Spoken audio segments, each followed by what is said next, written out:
안녕하세요. 확신 먹는 대왕개미입니다. 오늘은 주식을 하려면 반드시 알아야 하는 결제일에 대하여 설명해 드리겠습니다.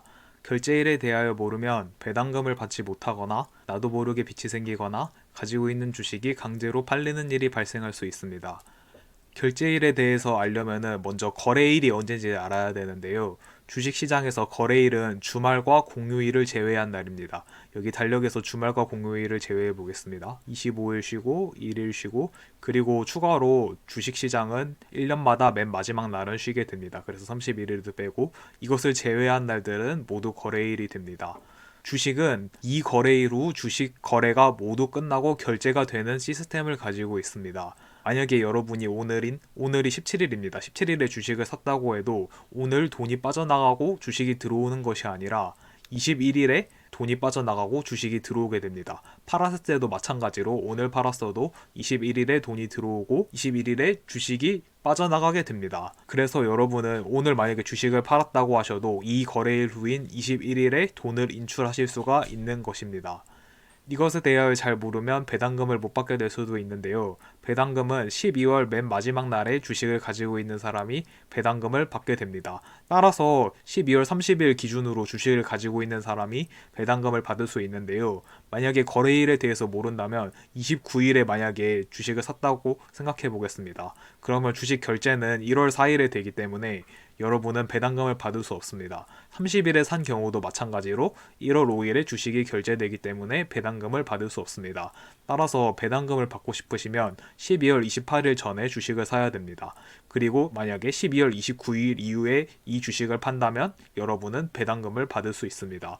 12월 29일에 주식을 판다 그래도 실제로 주식은 1월 4일에 빠져나가기 때문입니다. 따라서 주식을 12월 28일에 사고 29일에 팔아도 배당금을 받을 수 있는 것입니다. 거래일과 주식 결제 시스템에 대하여 설명을 했기 때문에 예수금에 대하여 설명해 드리겠습니다.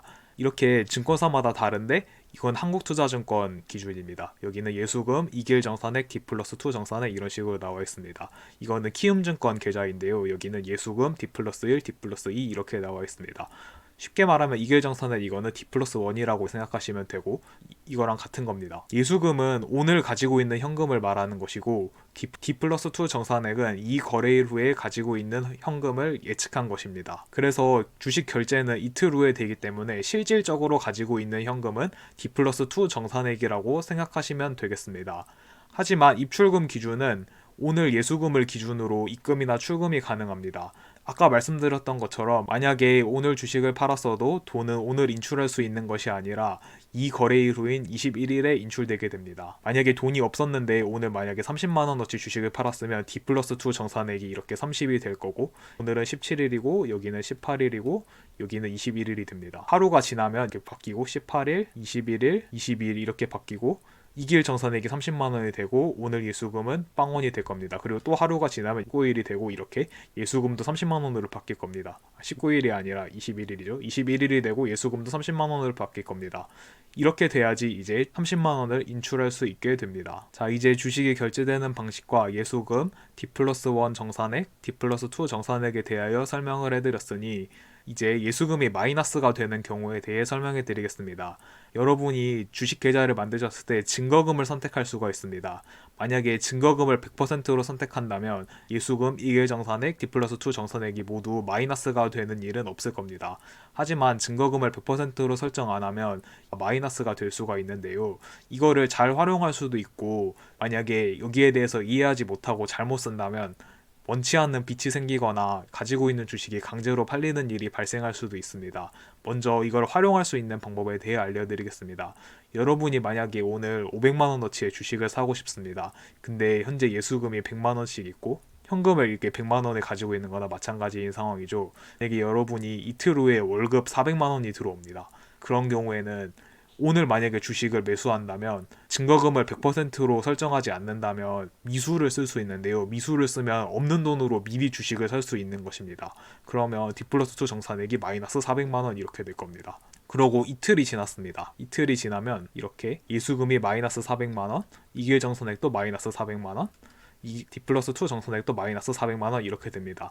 만약에 이 상황에서 여러분이 계좌에 400만원을 입금한다면 이것은 모두 이렇게 0원이 됩니다. 이렇기 때문에 이것을 활용한다면 여러분이 당장 돈이 없어도 앞으로 들어올 돈으로 미리 주식을 구매해서 활용할 수 있는 방법도 있습니다. 하지만 이것을 잘못 활용하는 경우도 있습니다. 아까처럼 이렇게 400만원어치 미수금이 생겼는데 근데 이거를 입금을 하지 않는다면 예수금이 마이너스로가 된 상태로 다음날에 넘어가게 되면 여러분은 이만큼 빚이 생기거나 주식이 이만큼 강제로 팔려가지고 증권사에서 이 빚을 회수해 가게 됩니다. 주식을 매수할 때 미수 버튼을 클릭하면 이렇게 마이너스가 돼도 주식이 사지고 이렇게 최대 한도로 사지는 겁니다. 근데 만약에 미수를 체크하지 않는다면 여러분이 가지고 있는 D+2 정산액 내에서만 주식이 사지게 됩니다. 그리고 또 다른 경우도 있습니다. 만약에 여러분이 어제 주식을 30만원어치 샀다고 생각해 보겠습니다. 그러면 예수금은 100만원이고 어제 주식을 산 금액이기 때문에 이길 정산액이 70만원 이렇게 될 것이고 D+2 정산액도 70만원일 것입니다. 그러고 만약에 여러분이 샀던 주식을 팔았다고 가정하겠습니다. 그러면 그대로 30만원에 팔았다 그러면 D+2 정산액도 100만원이 됩니다. 이렇게 되면 실질적으로 가지고 있는 돈도 D+2 정산액이기 때문에 100만원이고 여러분의 예수금도 100만원이 됩니다. 하지만 여러분이 여기서 100만원을 인출해봤다고 생각해 보겠습니다. 100만원을 인출한다면 예수금은 0원이 되고 이길 정산액은 마이너스 30만원이 되고 D+2 정산액은 0원이 됩니다. 이렇게 돼버리면 여러분은 빚을 가지게 되는 건데요. 이길 정산액에 마이너스 30만원이 생기면서 미수금이 생기게 됩니다. 만약에 다음날이 되면 예수금이 마이너스 30만원이고 이길 정산액이 0원이고 D+2 정산액도 0원이 될 겁니다. 이렇게 되면 여러분은 오늘 기준으로 30만원의 빚이 생기게 되는 겁니다. 만약에 이런 상태로 다음날로 넘어간다면 여러분은 미수 동결 계좌로 결정이 되고 이렇게 되면 이렇게 미수금을 한 달 동안 아예 활용할 수 없는 상태가 됩니다. 이러한 경우들이 있기 때문에 여러분은 예수금, D+1 정산액, D+2 정산액에 대해 모두 이해를 하셔야 되고 이것에 대하여 이해를 하셔야지 배당금도 받을 수 있고 이것을 활용하는 방법도 있고 만약에 원치 않게 빚이 생기거나 주식이 강제로 팔리는 일도 발생하지 않을 수 있습니다.